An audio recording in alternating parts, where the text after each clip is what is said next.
যে সকল ছাত্রছাত্রীরা 2026-এ মাধ্যমিক পরীক্ষা দিয়েছে তাদের জন্য কিন্তু বোর্ডের তরফ থেকে নোটিশ প্রকাশ করে দেওয়া হয়েছে মাধ্যমিক রেজাল্ট নিয়ে। মাধ্যমিক রেজাল্ট বেরাতে চলেছে আগামী মাসের 8 তারিখ, যেটা আমি এর আগের ভিডিওতেও বলেছিলাম যে নির্বাচন কমিশনের দ্বারা আমাদের মধ্যশিক্ষা পর্ষদ কিন্তু পারমিশন পায়নি, কিন্তু খাতা দেখার কাজ শেষ। খাতা দেখার কাজ শেষ বলেই এবার কিন্তু রেজাল্ট প্রকাশ হওয়ারও প্রায় 21 দিন আগে, প্রায় 21 দিন মানে 3 সপ্তাহ আগে ঘোষণা হয়ে গিয়েছে। আমরা সাধারণত জানি রেজাল্ট প্রকাশ পাওয়ার সাধারণত 5-6 দিন বা 7 দিন আগে নোটিশ দেওয়া হয় রেজাল্ট প্রকাশের, কিন্তু সমস্ত স্পেকুলেশনকে যাতে বা কোনো ফেক নিউজ যাতে না ছড়ায় তার জন্য মধ্যশিক্ষা পর্ষদের তরফ থেকে নোটিশ দেওয়া হয়েছে আগামী মে মাসের 8 তারিখ বেলায় 12টা থেকে কিন্তু রেজাল্ট প্রকাশ করা হবে। ওয়েবসাইট মারফত এবং স্কুলে বেলা 2টো থেকে কিন্তু এই রেজাল্ট দেওয়া হবে।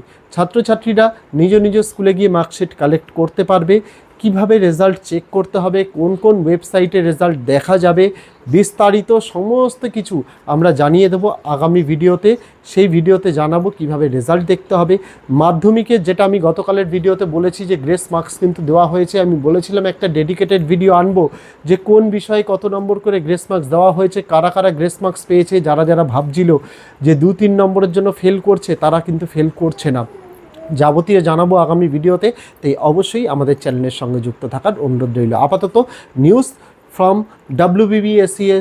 WBBSSC বোর্ড, যেটা থেকে আমরা ক্লিয়ার হতে পারি যে আগামী মে মাসের 8 তারিখে মাধ্যমিকের ফল প্রকাশ হতে চলেছে এবং এটাই অফিসিয়াল, এটাই জানানোর ছিল। দেখা হচ্ছে তোমাদের সঙ্গে আগামী দিন অন্য কোনো বিষয়, অন্য কোনো ভিডিও নিয়ে। ততদিন সকলে ভালো থেকো, সুস্থ থেকো।